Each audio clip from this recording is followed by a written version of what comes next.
Baik, assalamualaikum warahmatullahi wabarakatuh. Selamat sore. Baik, hari ini adalah pertemuan kuliah perancangan dan aplikasi komputer minggu keempat. Hari ini saya ingin membahas tentang tugas besar yang akan kita kerjakan bersama-sama ya.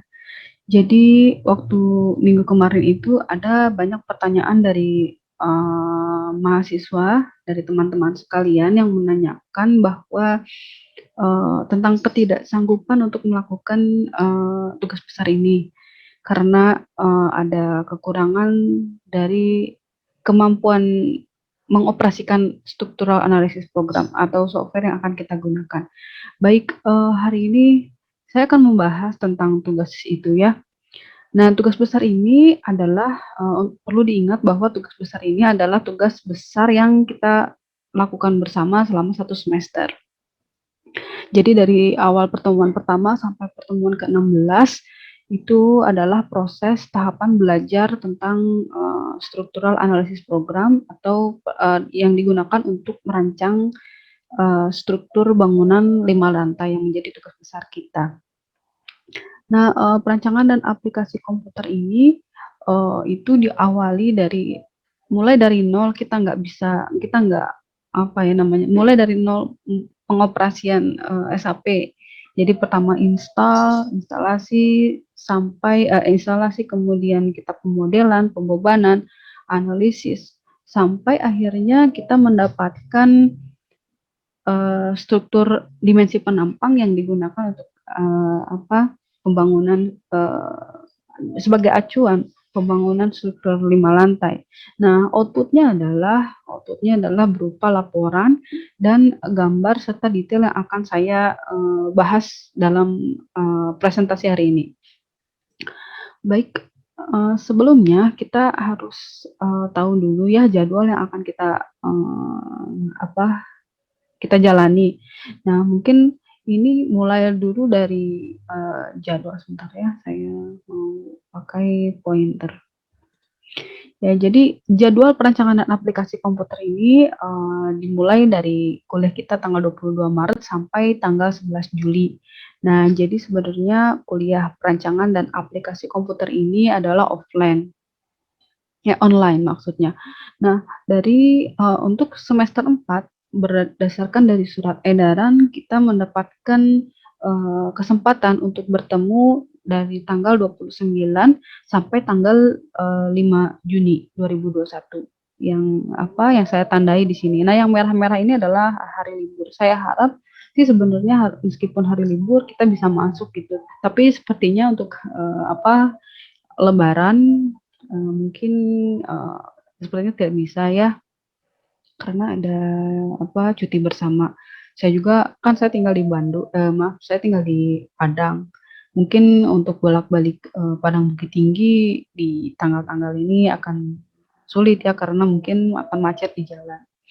Nah, jadi kuliah kita meskipun online, kita ada kuliah offline. Jadi selama tanggal ini masing-masing kelas saya menyediakan 4 kali pertemuan untuk membahas tentang bagaimana cara mengoperasikan struktural analisis program. Nah, dari output SAP itu kemudian kita akan mendesainnya dan mendesain struktur hingga menjadi sebuah laporan dan gambar yang akan dikonstruksikan gitu. Nah, baik, kita udah sepakati ya bahwa dari tanggal 29 sampai tanggal 5 Juni kita akan melaksanakan kuliah tatap muka. Nah, ini ya, saya sudah berikan detail agenda perkuliahan. Jadi sebenarnya jika kalian membaca detail agenda perkuliahan ini, kalian tidak perlu bertanya tentang, Bu, bagaimana tugasnya, saya tidak bisa mengerjakan ini karena saya tidak bisa mengoperasikan SAP dan yang lain. Oke, tenang, saya tenang tenang ya, karena saya memang akan mengajarkan kalian dari awal bagaimana cara mengoperasikan struktural analisis program SAP 2000. Nah, jadi praktikumnya proses mengajarnya itu akan dimulai dari tanggal 8 minggu ke-8 hingga minggu ke-11. Pokoknya itu saat pertemuan ya, pertemuan eh, tatap muka di kampus. Nah, sudah saya uraikan. Nah, itu mulai dari pertama menggunakan aplikasi, mulai dari properti material, properti penampang, model struktur, kemudian pendefinisian beban, input beban, kemudian input beban gempa, kemudian input output deformasi, menentukan elemen struktur paling kritis, hingga mendapat penampang yang akan kita gunakan. Pokoknya dari intinya ya tidak perlu takut ya, saya mengajar struktur ini mengajar mata kuliah ini mulai dari nol. Kalian tidak bisa sama sekali, nggak usah panik ya, nggak usah takut, karena ayo kita belajar sama-sama ya. Jangan pak, jangan underestimate. Nah, agenda kegiatan kuliahnya itu dari minggu pertama, perkenalan ya, kontrak perkuliahan, seperti saya sudah berikan ini, agenda ini di pertemuan pertama, kemudian di pertemuan kedua sebenarnya saya sudah membagikan tentang pengenalan SAP, kemudian saya sudah berikan juga instalasi software SAP. Jadi jika ada yang kesulitan untuk menginstal SAP di laptop masing-masing, itu bisa kalian coba tanyakan dulu teman-temannya ya, bagaimana cara menginstalnya. Kemudian bisa juga lihat di video cara menginstal filenya, saya sudah share di masing-masing grup. Tapi bagi yang belum, silahkan konfirmasi lagi ke saya, tanyakan ke saya. Yang penting SAP ini biar SAP ini bisa kita sudah terinstall di masing-masing laptop. Nah, kemudian di minggu ketiga itu adalah tentang tugas besar. Nah, tugas besar itu saya sudah mendetailkan dan sudah saya bagikan di sistem informasi akademik kita. Tinggal di-download, kemudian materialnya dan segala macamnya. Sebenarnya saya bahas sekarang ya. Kemudian ini mulai dari pembebanan. Ini akan menjadi tugas kita kedua, mencari peraturan pembebanan, kemudian beban gempa. Nah, di sini mencari respon gempa di Bukit Tinggi. Kemudian sebelum mendesain kita perlu melakukan preliminary design, di mana kita mendesain dulu desain awal penampang balok, kolom, pelat yang akan kita gunakan dalam proses desain menggunakan software SAP. Nah, di praktikum 1 sampai 4 itu full semua tentang pengoperasian. Jadi kita habiskan waktu selama 2 jam setiap pertemuannya untuk mengoperasikan SAP. Jadi mulai dari running yang seperti saya utarakan sebelumnya, mulai dari pemodelan struktur sampai analisis akhir. Nah, pokoknya di sini kalian gunakan kesempatan kalian untuk banyak bertanya bagaimana cara mengoperasikannya, dan saya juga akan menunjukkan bagaimana cara pengoperasiannya. Gitu. Nah, kemudian setelah itu di pertemuan terakhir, pertemuan ke-12 sampai ke-16 itu kita akan penyusunan tugas besar ya. Ini tugas besarnya individu. Nah, dan tak lupa juga di minggu ke-7 dan minggu ke-16 ada ujian tengah semester dan juga ujian akhir semester. Baik, inilah deskripsi tugas kita. Jadi tugas kita ini bersifat individu. Tugasnya merancang struktur beton 5 lantai dengan denah yang tapak pada gambar, nanti ada lampirannya. Jadi di sini kita latihan ya, hanya ditinjau terhadap beban mati, beban hidup, dan beban gempa. Ketiga aspek beban ini. Nah, kemudian analisis strukturnya menggunakan structural analysis program SAP 2000. Nah, jadi jika ada yang bertanya, Bu, apakah kita menggunakan software lain seperti ETABS misalnya? Baik, untuk semester ini kita hanya fokus kepada analisis struktur menggunakan SAP 2000. Mungkin ini hanya untuk pemahaman dasarnya ya. Nah, kemudian luarannya itu yang harus diidentifikasi adalah deformasi struktur, keruntuhan struktur yang terjadi. Kemudian ini ada gaya-gaya dalam, elemen balok, kolom pelat, kemudian reaksi peletakan untuk mendesain fondasi, kemudian rasio kapasitas elemen struktur. Nah, kemudian selanjutnya adalah kita akan membandingkan perhitungan secara manual dari luaran SHP 2000 untuk masing-masing elemen struktur. Sebenarnya ini mungkin akan bisa berubah ya. Saya akan mencoba bagaimana caranya mendesain tulangan pada menggunakan output dari SHP.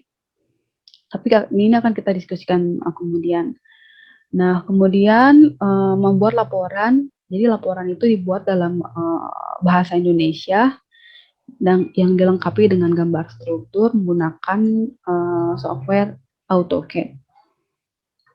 Nah, kemudian selanjutnya, jadi outputnya dari tugas besar ini adalah membuat laporan, menggambar struktur menggunakan AutoCAD, dan mempresentasikan hasil perancangan. Jadi ini seperti simulasi kita sebagai konsultan ya, menawarkan hasil desain kita kepada owner yang ingin membangun bangunannya, yang menggunakan jasa kita sebagai jasa konsultan tentunya. Jadi presentasinya ini dipresentasikan dalam video, durasinya maksimum 5 menit yang diupload ke YouTube channel masing-masing. Nah, kemudian berpakaian rapi menggunakan jas alma mater. Nah, jadi ini ya perlu diperhatikan tentang presentasinya. Kemudian selanjutnya laporan, gambar struktur, dan video presentasi harus dikumpulkan paling lambat 1 minggu sebelum UAS. Jadi lewat dari batas yang waktu yang ditentukan, mohon maaf tugas tidak akan diterima. Ya, ini mohon jadi perhatian ya. Nah, penilaian presentasinya itu adalah ketepatan waktu dan kreativitas dalam paparan. Kemudian kerapihan dalam berbusana dan kelengkapan PowerPoint yang digunakan pada media presentasi. Jadi Anda sekalian gunakanlah kesempatan ini sebagai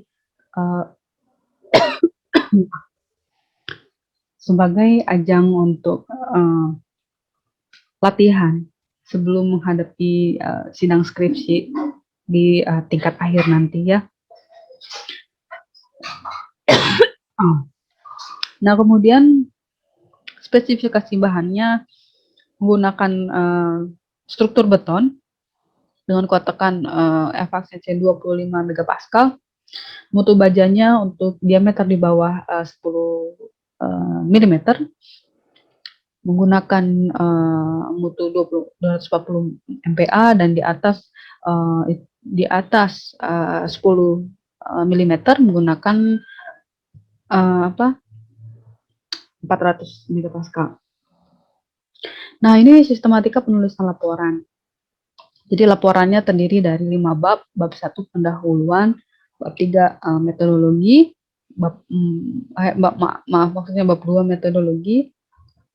Bab 3 adalah data struktur dan input data, di mana terdapat arsitektur, spesifikasi material, preliminary design, balok, kolom, dan pelat, kemudian pembebanan.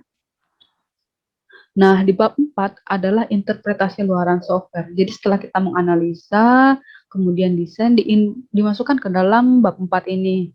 Nah, itu adalah antara lain deformasi struktur, gaya-gaya dalam elemen balok, kolom, pelat, kemudian reaksi peletakan. Dan hingga yang terakhir adalah analisis struktur. Nah, analisis struktur ini maksudnya adalah desain elemen struktur yang akan kita buat. Nah, yang terakhir adalah ringkasan. Jadi ringkasan itu kalian pengamatan terhadap struktur, bagaimana penilaian kalian terhadap struktur kalian, kemudian dimensi strukturnya seperti apa bentuknya gitu. Nah, jadi di bagian pendahuluan itu kalian tulis tujuan pembuatan laporan ini apa untuk memenuhi mata kuliah perancangan dan aplikasi komputer. Kemudian itu latar belakang, tujuan, dan ringkasan, maksudnya batasan masalah ini akan saya bagikan di, pertemuan, setelah tatap muka detailnya ya. Nah, kemudian metodologi ini tentang, bagaimana cara, kalian mendesain struktur, mulai dari menggambar, spesifikasi material, primary design, running analysis, hingga mendapatkan dimensi struktur. Nah, ini data strukturnya, input gambar arsitektur, spesifikasi material, dan preliminary design. Nanti akan, saya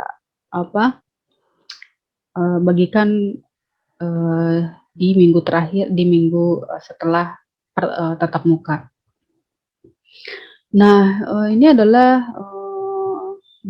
strukturnya. Jadi kita buat yang mudah saja dulu. Jadi ini adalah gedung kuliah, yang ada 6 kelas ya, 1, 2, 3, 4, 5, 6. Kemudian di tengah-tengahnya ini adalah koridor. Ya mungkin jika ada yang bertanya, "Bu, kenapa nggak ada tangga emergensi?" Nah, jadi itu di luar ini kita ya, di luar desain kita. Jadi kalau misalnya mau mendesain tangga silahkan, namun, dalam pendesainan struktur ini kita batasi, analisanya. Jadi struktur ini, setiap ruang kelasnya, panjangnya 8 meter, lebarnya 6 meter, kemudian koridornya lebarnya 3 meter, dan, ini terdiri dari, 6 kelas. Nah, ini denah lantai dasar, kemudian lantai 1 sampai lantai 5, ada kanopi ya, kanopinya ini kanopi yang di luar, kanopinya sekitar 1,5 meter. Nah, kemudian ini adalah, portal B dan C. Jadi portal ini B, portal B dan C, jika kita lihat secara vertikal, nah ini bentuknya, ini lantai dasar 1, 2, 3, 4, 5. Nah, ini adalah, ruangan kelasnya.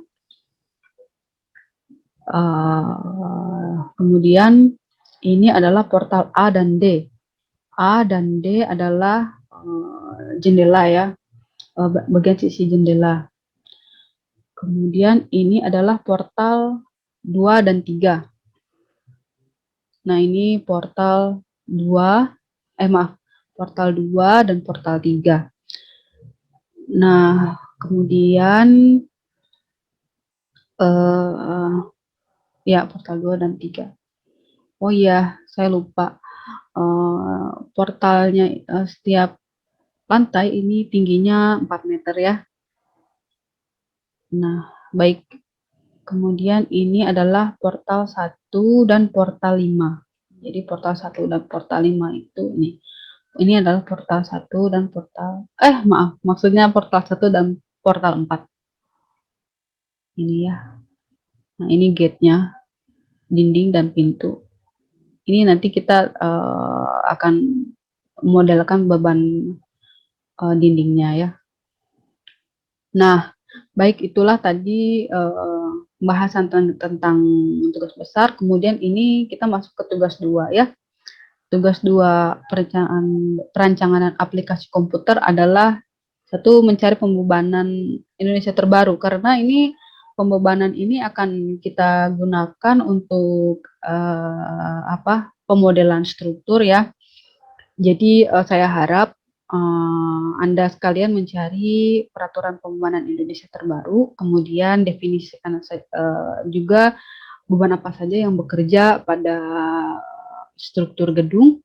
Nah, kemudian berapa beratnya, dan apa saja jenis-jenisnya. Nah, beban yang dimaksud adalah beban mati, beban superimposed, dan beban hidup. Nah, beban mati itu adalah beban struktur, kemudian beban, tembok ya, tembok struktur, maksudnya, dinding, kemudian pintu, eee, oh oh, enggak, itu kalau beban mati itu adalah beban struktur ya, balok kolom plat. Kemudian beban superimpos itu sebagai informasi, beban superimpos itu adalah dinding, kemudian penutup lantai, plafon, kemudian, pintu dan penggantung langit-langit kayak misalnya jika ada lampu atau menggantung AC dan lain sebagainya. Nah, kemudian beban hidup itu disesuaikan peruntukannya pada gedung perkuliahan. Nah, ini sepertinya ada dua ya, untuk ruang kelas dan koridor, kemudian beban beban hidup di kelas, beban hidup di koridor, dan juga beban di apa namanya apa tuh? Oh, maaf, beban di kanopi. Kanopi itu sepertinya hanya beban pekerja saja ya. Nah, kemudian dari semua beban ini, kemudian kita perlu menguraikan kombinasi pembebanannya. Nah, ini kombinasi pembebanannya ini jika peraturan pembebanannya di-download pasti akan ketemu ya. Nah, jadi tugas ini yang seperti saya bilang, tugas ini dijadikan kita sebagai pedoman untuk mendesain bangunan gedung. Nah, saya harap Anda sekalian membuat ringkasannya dan diupload di sistem informasi akademik. Dan durasi pengumpulan tugas adalah 3 hari setelah tugas ini diterbitkan. Baik, itu saja dari saya penjelasannya hari ini. Jika ada pertanyaan, silahkan kita lanjutkan di grup perancangan dan aplikasi komputer masing-masing kelas. Baik, sekian. Wabillahi taufiq wal hidayah. Wassalamualaikum warahmatullahi wabarakatuh.